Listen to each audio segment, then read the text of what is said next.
Nikapea boss wangu hizo pesa, akaenda akatumia dadangu 263,000. Tukiwa kwa barabara hapo, polisi wakuja wakatuchukua. Nilikaa seli mwezi moja. Kukuja nilikaa hapa Nairobi 3 days kwa stranger juu fare, hata fare kutumiwa kutoka nyumbani nitoke Nairobi mpaka nyumbani si kutumiwa haraka. December 24 inakuwa birthday yangu. Mamangu alinifukuza na watoto hiyo usiku. Yule dada yake ni mwalimu. Si amulipe pesa zake ndio watoto wasome. Watoto watafinda wakifukuzwa, na hata mtoto ashafukuzwa shuleni. Hello Tuko family. My name is Kingori Wangeshi. What would you do if you went to work abroad and then you sent the savings that you have back home to your kin, but when you come back home you don't get a coin? That's the story we're about to hear from our guest today, Anne-Lency Musimbi. I saw a comment somewhere, but if you see Kingori, you know it's going down, and sure it is going down. Welcome. Thank you, Anne. Kufika hapa Tuko. Lakini introduce yourself. Your name is very unique. Okay, kwa majina naitwa Anne-Lency Musimbi. Niko na miaka 35, mama ya watoto 2, natoka Kakamega County, Shinyalu Sub County. Na kweli hapa tuseme ni redio. Unafuruliza maneno vizuri. Tuko hapa kwa sababu ya story yako. Yale umepitia, but before tuingie kwa hiyo. Umesema ni mama wa watoto 2. Age yao nakaje? Niko na kijana wa miaka 18 na mdogo ako na miaka 16. 18 and 18. Where are they? Wanaishi na marafiki tu. Mmoja anaishi na rafiki yangu Mkamba, anaitwa Esther, na mwingine anaishi na rafiki yangu Mkikuyu, anaitwa Timothy Ndungu. Na wako shule? 18 and 16 wanafaa kuwa shule.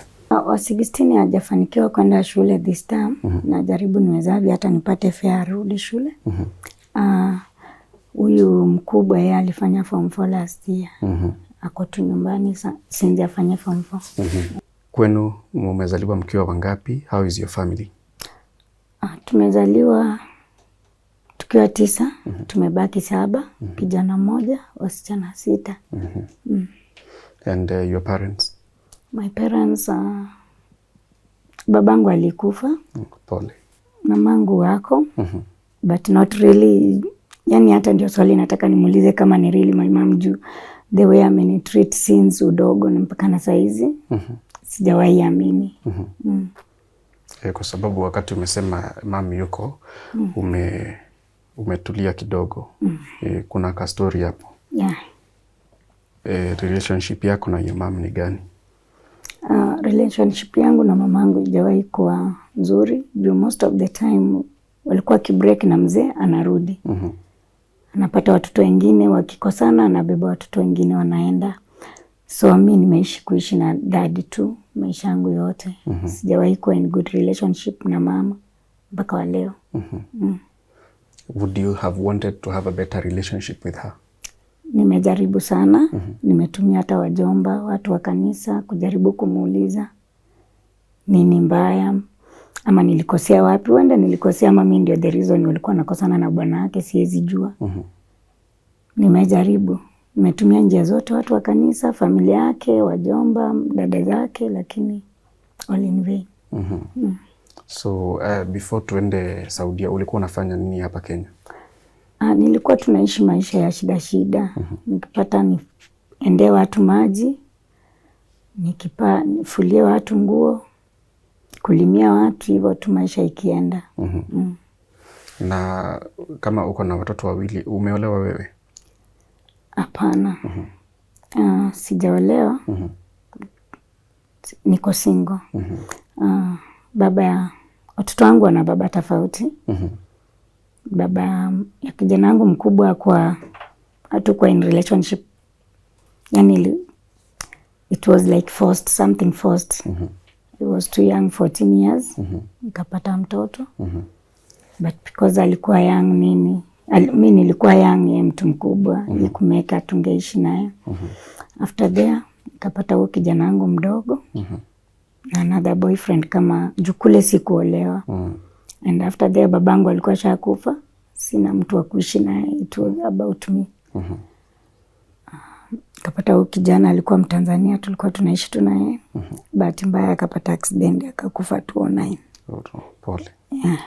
So now ni wewe na watoto wako mnapambana na maisha. Is that the reason ulifikiria sasa ungetaka kutoka nje ya Kenya uende utafute riziki nje? Yeah, life ilikujika kuwa ngumu.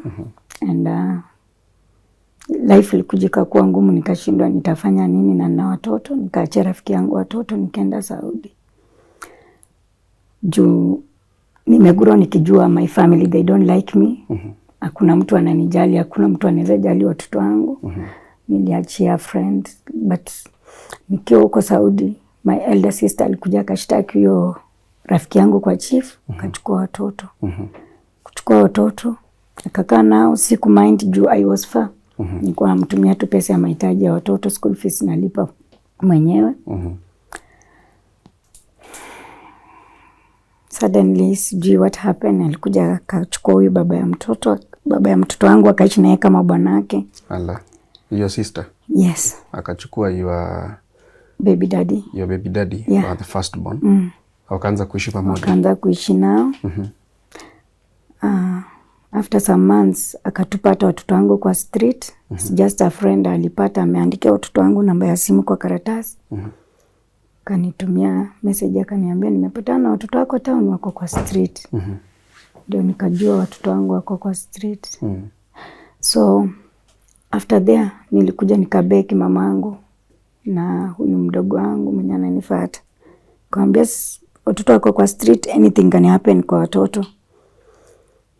Nichukulieni watoto. Kweli walikubali wakanichukulia watoto, nikatuma pesa wakawaingiza kwa shule huko. Lakini haikuwa venye ilikuwa. Hiyo ni 2015 January. So 2015, 2016 ukijana mkubwa nilikuwa nimemwacha class 6 but nikirudi nilimpata class 5. Ala, amerudi nyuma. Mama alimrudisha nyuma juu our last born juu ni mkubwa ule wangu na yeye alikuwa nyuma. Angesoma na huyu kwa darasa moja juu hati ya miaka. Sasa hiyo 2 years ikawa si nothing. Watoto hawakusoma. Kazi mimi nilifanya ndio, lakini nothing nilikei. Take some time. Inaonekana history ni ina uzito ndani ya roho yako sana. So pale Saudia, how was it? Kazi ilikuwa namna gani? Tupe your experience. Saudi nilienda. Nyumba ya kwanza kazi ilikuwa mingi. Nilikuwa nafanya kazi to the whole family, nafanya kwa penye nilienda kazi kwa mama mkwe, my sisters, my brothers. Nilifika mahali nikachoka. Na walikuwa wanakulipa ukifanya katika hizo nyumba zote na zilikuwa zinatoshana aje? Nyumba ni zile kubwa, like first, second, third floor to fourth floor. Nyumba moja? Nyumba moja, tena uende kwa hiyo ingine hivyo, tena uende kwa hiyo. Yeah.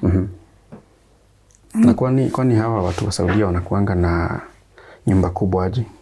Saudi wana manyumba kubwa sana. Mtu mmoja anaweza kuwa na nyumba hata 5th, 6th floor. Yeah. Nyumba ya familia? Kama like nasema nyumba ya familia vile mimi naweza kuwa na familia yangu. Yeah, wewe na familia yako uko na nyumba kama 1st, 2nd to 3rd floor ama 4th floor. Za kufanya tena ule mwingine tena ule mwingine. In Saudi rooms zinakuanga different. Kama wanaume wanakuanga na room yao ya kukaa na room yao ya kukula, bathroom yao vitu kama izani guests. Tena kwa wanawake hivyo, teenagers hivyo. Sasa lazima wakuwe tuna manyumba kubwa. Juu haikubaliwi kama wewe ni mtoto wa kiume hufai kuona hata kazini yako wa kike. Mtu unastahili kuona ni dada yako tu, mama yako na mkeo peke yake. Au wengine hata kama ni relative ustahili kuwaona. So wakikuja kama ugeni, kila watu wako na specific room yao. Okay. So ulikuwa unafanya kazi kwa nyumba ya zao zote? Kama walikuwa wangapi? Nilikuwa nafanya kazi kama kwa familia 6. Kwa familia nyumba 6. Nyumba 6. Familia moja? Na at that time mshahara ilikuwa 800 riyals. Sasa nilikuwa nalipwa tu hiyo 800 reals. So after there nilikuja nikatext agent wangu kwa simu yao juu hata yangu walikuwa wamechukua. Simu ya boss. Alikuwa ananipea simu once per month. Nikamtext nikamwambia mimi nimelemewa, kazi ni mingi kwa hivi na hivi. Nashukuru Mungu alikuwa agent mzuri, naye akaongea tuna agent huko. Hawakuelewa. Hawakuona message. Waliona message but hawakuelewa inasema nini. Sasa waliona tu ile agent nyingine huko ikikuja kunichukua. Hiyo message uliandika aje? Niliandika tu nikaambia Masi, huko penye niko kazi ni mingi. Sipewi anything. Simu sipewi. Siwezi jua venye watoto wangu wako. Uliandika kwa Kiswahili? Kwa Kiswahili. Sasa Masi naye akanitext akaniuliza unataka aje? Mimi nikamwambia nimechoka, siwezi make it. Unaweza nibadilishia nyumba? Kweli aliongea na agent ya huko. Wadosi walishtukania tu agent wakinikujia. Okay. Then ukapelekwa kwa nyumba ingine. Hiyo kazi ilikuwa namna gani, the second house? The second house I can't complain. Kazi ilikuwa mostly ilikuwa ni kulea watoto na kufanya usafi. But hawakunitreat vibaya. Nilikaa nao vizuri. So Saudia ulikaa for how long? Nilikaa 2 years 4 months. Matunda ya kazi uliyofanya Saudia ni gani? I regret going to Saudi. Why? Why is it so? Juu nilifanya kazi, nilikuwa natuma pesa ya matumizi ya watoto wangu kila mwezi. Najiwekea pesa kwa sanduku tu nikijua kama ndio huu mwezi nataka kutoka. Ilikuwa mwezi wa 11. Tarehe 5 nakumbuka vizuri. Nikapea boss wangu hizo pesa, akaenda akatumia dadangu 263,000. Kamtumia pesa. Sasa mimi nikijua naenda nyumbani. Bahati mbaya ama siwezi jua, ile nyumba nilipelekwa, kumbe huyu boss mwenye nilipelekewa waliongea na ofisi hawakulipa ule boss wa kwanza. So ule boss wa kwanza hakupeana exit. Wakamdanganya nilienda nyumbani na mimi nafanya kazi. So huyu akanipakia tu, nikapaka vitu zangu vizuri, akanipeleka kwa ofisi kama mwenye naenda nyumbani. Mimi najua naenda nyumbani. Kuja tukakaa kwa ofisi usiku, akatuacha kwa barabara. Polisi wakakuja wakatuchukua. Tulikuwa wasichana 2. Wa Kenya. Tukakaa tukiwa kwa barabara hapo, polisi wakakuja wakatuchukua. Ilikaa seli mwezi moja. Ala. Nikakuja. Cell ama deportation center? Deportation. Kaa deportation mwezi moja tukakuja. Kukuja nilikaa hapa Nairobi 3 days. Kwa stranger juu hata fare kutumiwa kutoka nyumbani nitoke Nairobi mpaka nyumbani si kutumiwa haraka. Lakini si ulikuwa umetuma pesa nyumbani? Nilikuwa nishatuma pesa, washatoa ziko. Kaa siku 3 sina pa kwenda, sina cha kufanya, mimi sijui Nairobi. After then ndio huyu sister yangu akanitumia fare nikaenda nyumbani. Najua nimeenda nyumbani kupata watoto wangu hapo. Wamekula shida ya ukweli. Uliwapata kwa hali gani? Niliwapata kwa njia. Kwa njia? Watoto si wale watoto nilikuwa nakaa nao. Watoto wachafu. Watoto wanakaa kama mayatima, watoto hawajielewi.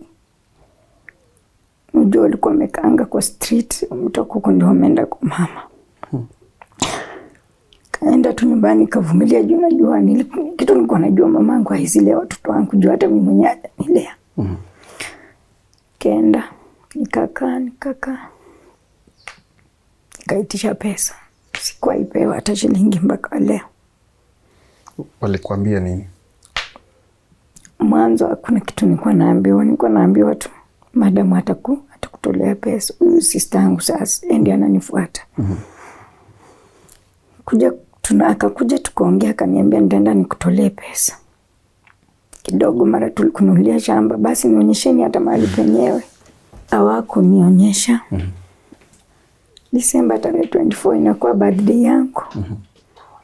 Mamangu alinifukuza na watoto hiyo usiku. Siku ya birthday yako nyumbani? Mamangu yangu akai kwetu, alinunua huko Kitale. Sasa nilikuwa nimeenda huko for the first time. Hata nilikuwa sijui penye anaishi. So kuja nikaongelesha majirani, wakaongelesha, karudi kaka kaanza kunimistreat na watoto. Sasa hizo sina hata shilingi, sijui nitaenda. Kaongea na anko, kelezea anko kile kinaendelea, kelezea mashangazi zangu, wakajaribu kuongea na mama, ikuwezekana. Ilikuwa tarehe 17 Januari. Watoto wamefungua shule, sina hata wenye ndapeleka watoto wangu shule. Na sijui huko Kitale, nilikuwa sijaienda huko. Nikaenda kwa shule.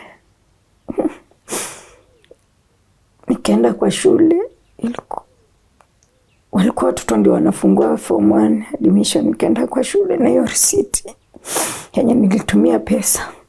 Nikaenda nikauliza, nikapata deputy principal wa St. Joseph Boys. Kajieleza, nikamwonyesha.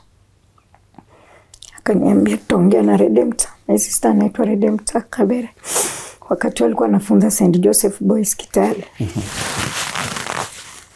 Ngoja mpaka from there, sikungoja kurudi nyumbani.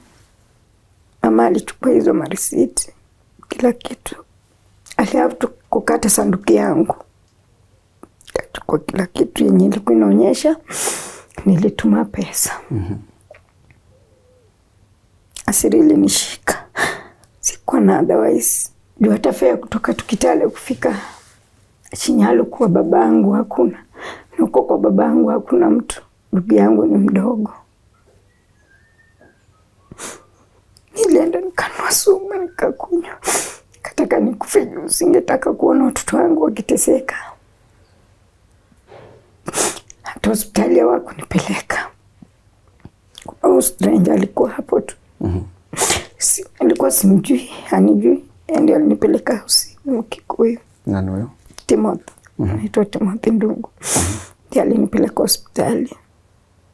Nikatibiwa. Kuna mtu hata huko alikuja kuniona huko. Na saa hizo watoto wako walikuwa wapi? Watoto wangu walikuwa kwa shule.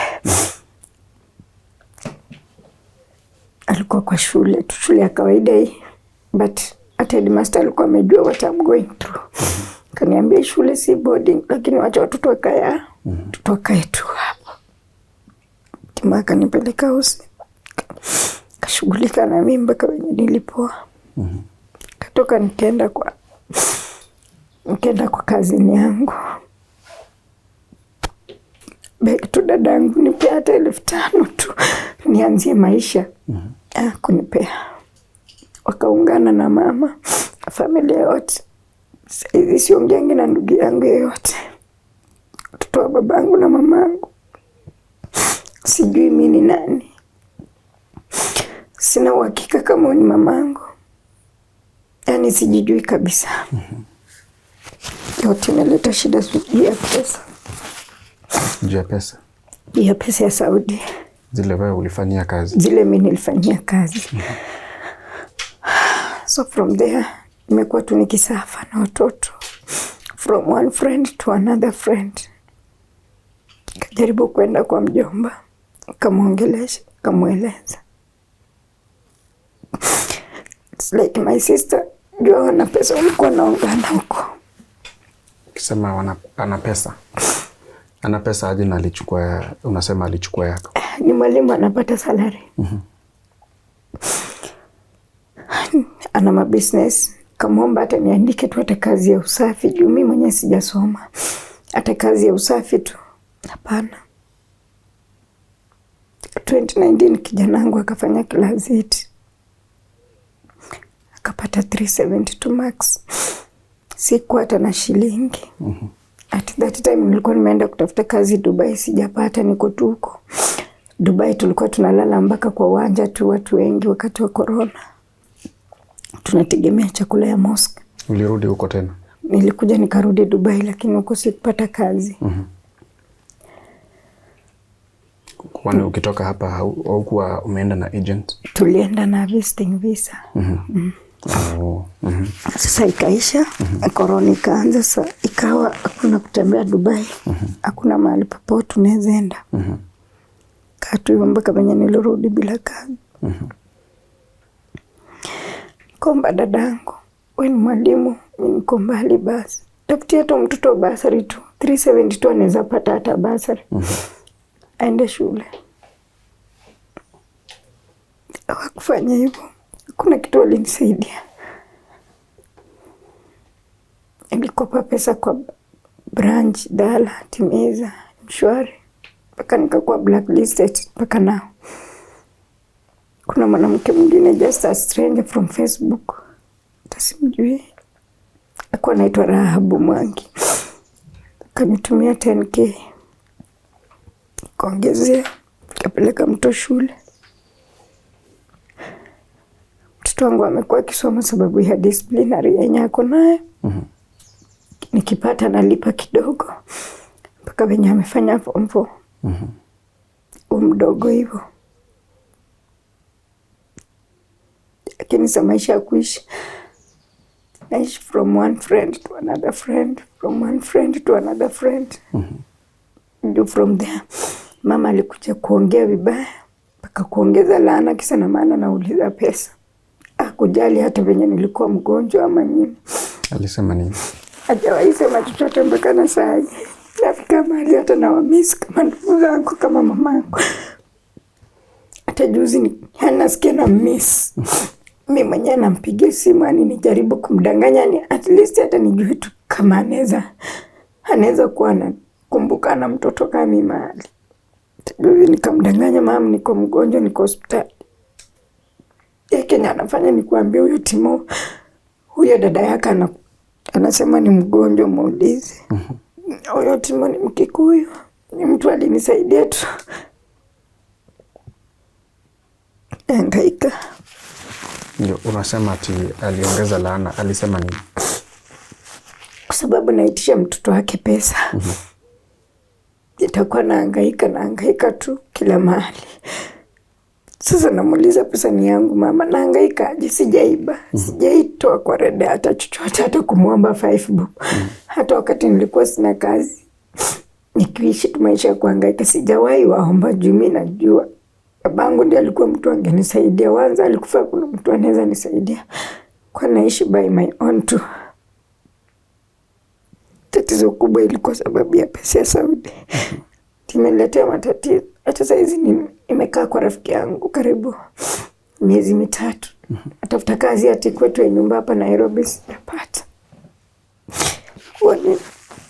Wanaona ni kama mamangu ameniharibia maisha na laana kisa na maana pesa yangu ya Saudi. Sistangu ni mwalimu. Ameolewa, ni mwalimu, ameandikwa na serikali. Hata angenipea tu kidogo ama anisaidie watoto wenye wanaweza soma tu,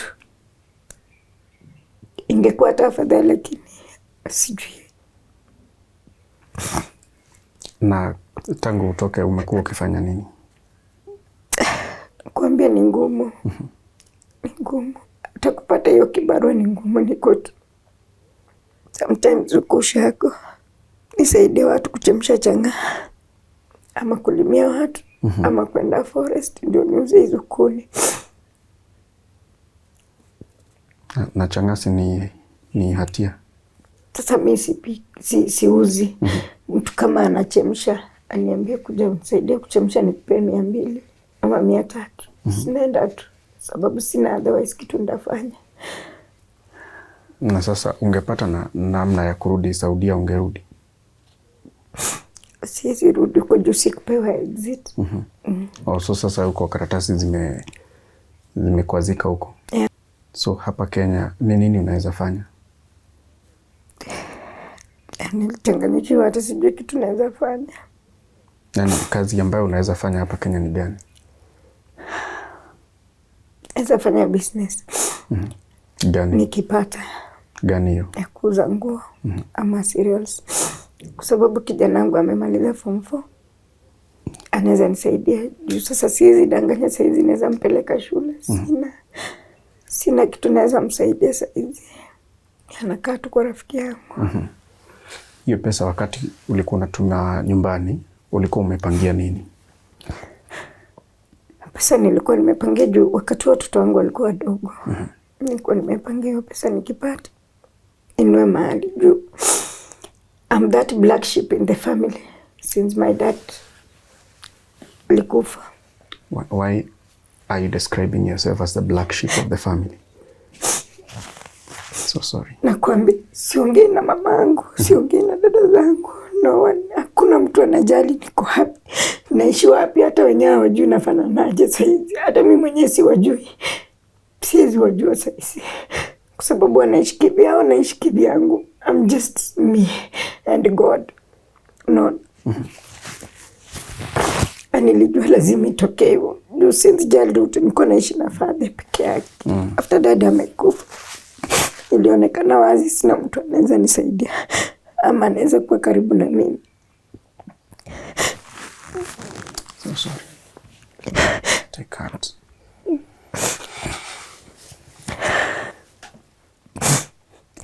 Kijana wangu alipata B+, B plain. Wewe mkubwa. Wewe mkubwa. Niuliza mama, uwezi jaribu uwezavi hata nifanye tu hata kama nika driving peke yake ndafute kazi. Ndaishi tu huku Shago miaka yote. Sina hata 10 naweza. Sina. Huyu Timothy ndiye alipeleka huyu kijana wangu mdogo shule. Shule kuko Kitale. Sometimes yeye ndiye anasimamia. Sometimes mimi nikipata naongezea. Na uhusiano wako na Timothy ni gani?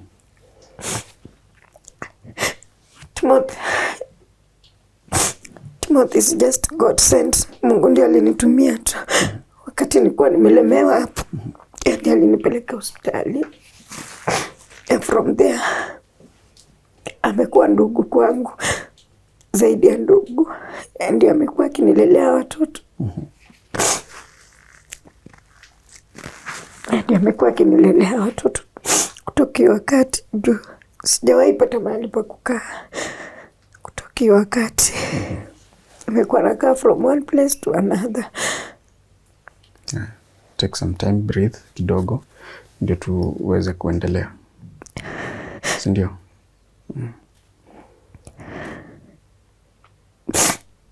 Sometimes it can be painful, very tough.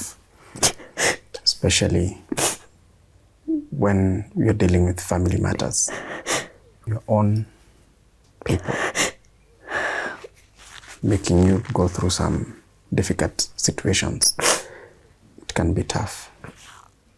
Because the family is where you're supposed to go for refuge. Go for love, care, and comfort. Na wewe, Ann, unapenda familia yako? Unawapenda wewe? Natamani sana. Natamani sana tukue na amani. Hata kama pesa zilitumika. Mimi na uhakika tungekuwa na amani. Ama hata mama anaweza kaa tu akubali wakae na watoto wangu. Sister yangu akubali kunisaidia. Watoto. Ingekuwa vizuri. But kila wakati nakaa nikijua nisha rejectiwa nao. Hakuna mtu ananijua. Hakuna mtu anajua watoto wangu. Niko tu mimi na watoto wangu. Na strangers wenye wamejitolea kunisaidia. Pole sana, pole sana. Tunaweza ongea na your mom. Unaweza tupatia namba tuongee naye. Tusikie atasema namna gani. Ndio. Nenda kwa shangazi yangu mmoja kwa mmoja. Yaani nilikuwa naona nikiulizwa wakiwa pamoja wanaweza niambia the same thing. Lakini kwa naenda kwa mmoja, naenda kwa mwingine namuuliza kuna uwezekano mmenificha kitu. Na babangu ndiye angeniambia ukweli na yuko. na huenda pia alinificha juu amekufa kama ningali mdogo kiasi. Mola wa kiko ni mamangu kamili. Na wanakuambiaje? Wananiambia ni mamangu. Tangu utoto mama shanitreat hivi, hanipendi. Hata tukiwa wadogo akibeba watoto wengine hajawahi nibeba. Angali niambia, anko, ushaisikia mtu amezaliwa mama akaanguka akakufa naye akasurvive? Kamwambia nasikianga. Akaniambia jichukulie hivyo. Hakuna kitu naweza fanya dadangu akupende ama akukubali. Jichukulie tu mama alikufa. Sasa nikamuuliza zangu, utaniambiaje nichukulie mama yangu alikufa na sijawahi ambiwa na mtu yeyote?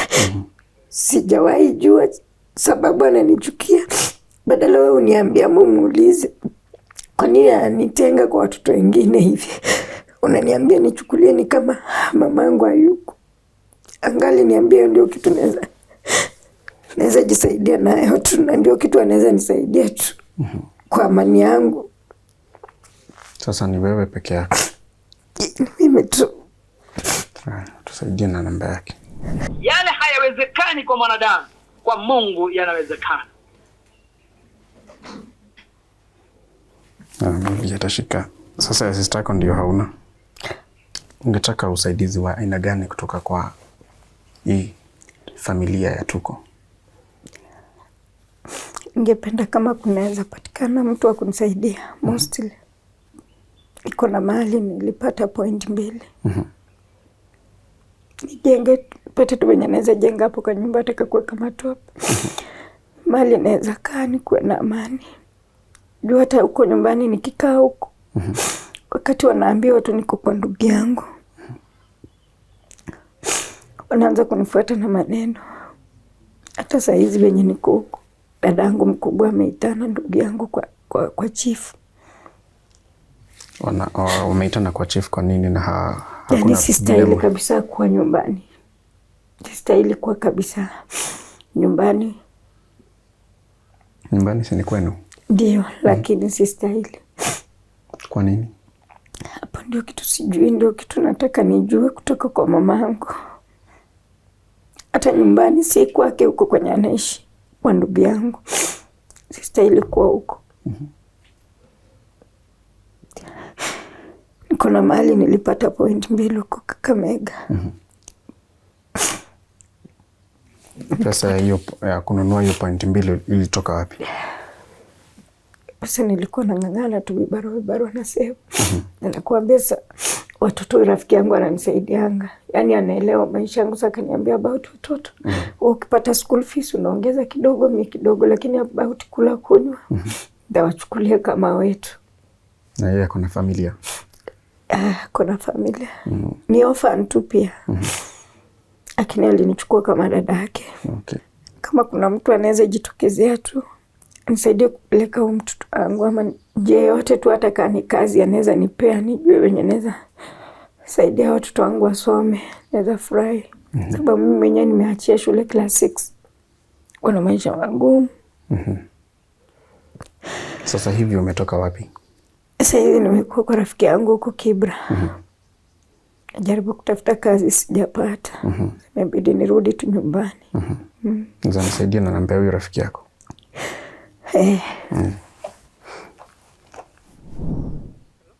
Hello. Yes. Iminza. Habari ya asubuhi. Nzuri. Mimi naitwa King'ori. Nani? King'ori. King'ori? Yes. Kutoka Tuko News ama Tuko Media Limited. Niko na Lensi hapa, anaitwa Ann Lensi. Lensi namjua msichana wangu. Unamjua nakupigia, you are on record. You are on record. Kwa sababu nilikuwa nataka kujua, ameniambia ametoka kwako, yani anaishi na wewe. Anaishi na nini? Kwa nini? Anaishi na mimi. Juu unajua kuna wakati alienda ng'ambo. Na dada yake vile unatumanga pesa zikikuja nyumbani. Mtu akuwekee ndio ukuje ujisaidie na watoto. wako secondary na mwingine yako college. Dada yake yule akakula pesa zake zote. Hata Nancy akataka alikunywa sumu.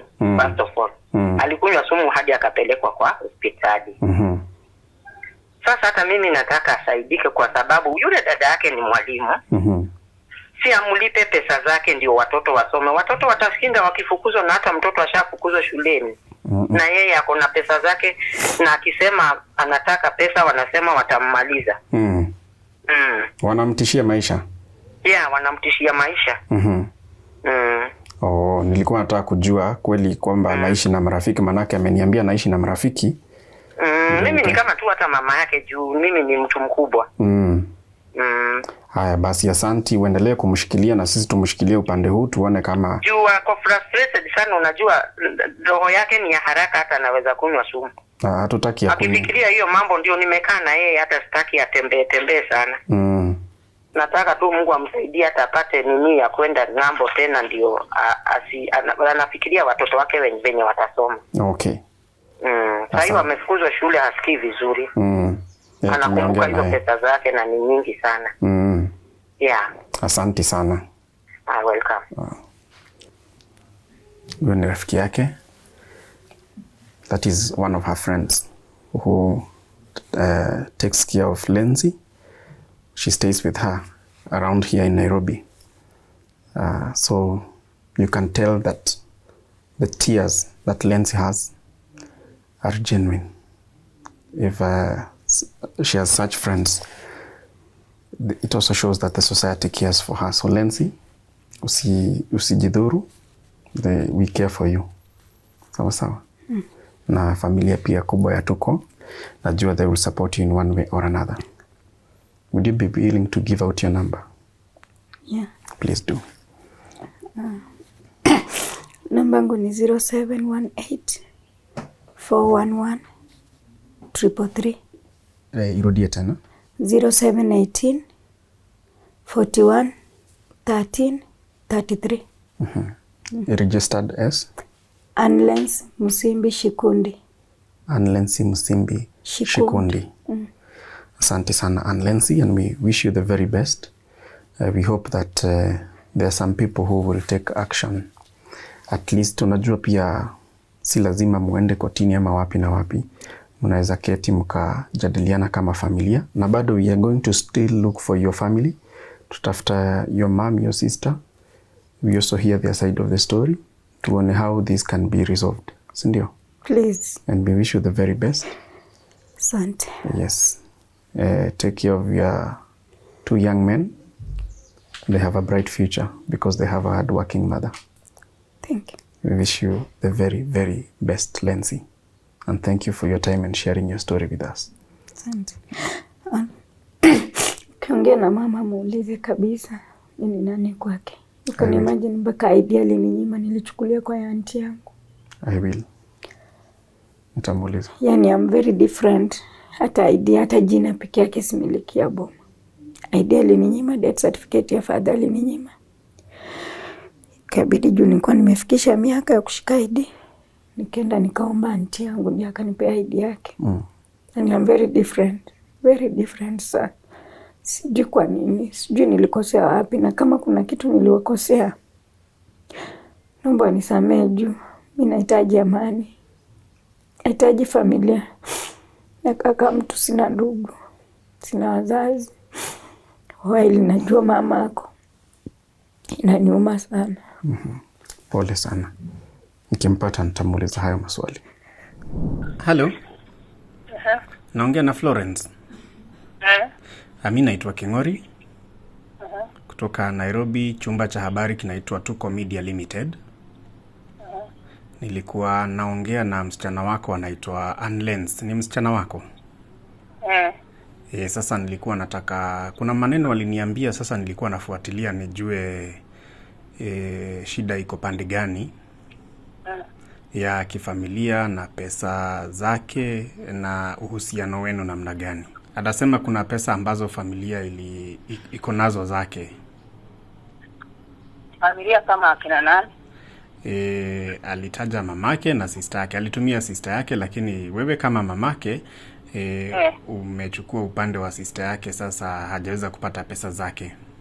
Sasa huyo ni mtoto wangu. Aliniachia watoto akaenda Saudi Arabia. Kabla atoke huko alitumia sister yake shilingi 1,100 na 64 na akamwambia amnunulie plot sababu nilikuwa na watoto wake vijana 2. So nikatafuta ka plot nikaenda nikapeana hizo pesa, nikapeana 1,150. Wakati alikuja 2017 tukamwonyesha hiyo plot. Wakati alienda kuangalia hiyo plot na nikamwonyesha na agreement, akasema hataki hiyo plot iko kwa maji. Sasa akanunua dawa akakunywa. Ni swali mimi aliniambia nikuulize, angetaka kujua sana kama wewe ndio mamake halisi ama namna gani, kwa sababu ya zile mambo ambayo zimekuwa zikiendelea kwa familia. Ana feel ni kama umemtekelekeza ama umemwacha sana. Yeye ni muongo kwa sababu najua kusema ukweli ni haki. Wale nilifanikiwa watoto wasichana.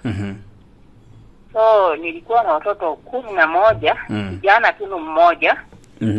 Wasichana wakafa kwa 4, wamebaki wasichana 6. Sasa yeye alipokuja hakujionyesha kwamba yeye ni mtoto wangu. Mimi sina mambo mengi kuchakao. Mimi sina mambo. Kwa sababu hata watoto wake wanaposoma hivyo wakikuja kwangu huwa anasikia vibaya. Anakataza watoto mpaka watoto wakiniona huwa wananikimbia. Mpaka huyu mwingine.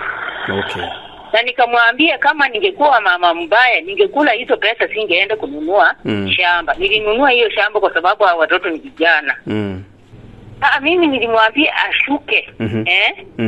Akishuka chini ajue damu ni moja, kwa sababu mimi ndio mama na yule mwenye alikufa ni baba. Na mimi ndio niko na wao kwa wakati huu. Okay. Sasa mimi nilitaka tu yeye na mwenzake wapatane, wakuwe jamii moja. Alafu mambo yenye walifanyana hiyo wawachane nayo, tukue sehemu moja tuendelee mbele. Okay. Asante sana mama. Karibu. Haya. In case sister yangu apatikane kwa simu, muuliza anajua Saudi wenye kuko wengi wanaendanga huko wa make it kuko wako hai. Anajua nilikaa huko deportation ni 1 month. Anajua nilikuwa nimetoka sababu ya kutafutia watoto wangu. Anajua mimi ni dropout, mimi ni standard 6 dropout. Sijasoma. Nilikuwa nang'ang'ana juu ya watoto. Kwa nini anifanyie hivyo wakati yeye anajiweza? Wakati ameandikwa na serikali tena kwa shule za national. Wakati yeye ndiye mimi nilimwamini kama dadangu wa damu yangu. Kwa nini yeye asiniamini anifanye kama dadake? Yani sijijui. I don't know who I am. I'll take heart. It will be well. Sasa. Tuko family, that is the heartbreaking story of one Ann Lency Msimbi, and we are praying and working towards ensuring that this is resolved amongst the family members. But if you're there and you can support her in one way or another, it is much welcome. Sometimes we have alternative dispute resolution, ADR. If you are an expert, you can come in for this family, and that will be highly appreciated. That is her story. My name is King'ori Wangeshi, right here on Tuko. Thank you so much. Keep watching, and thank you for subscribing.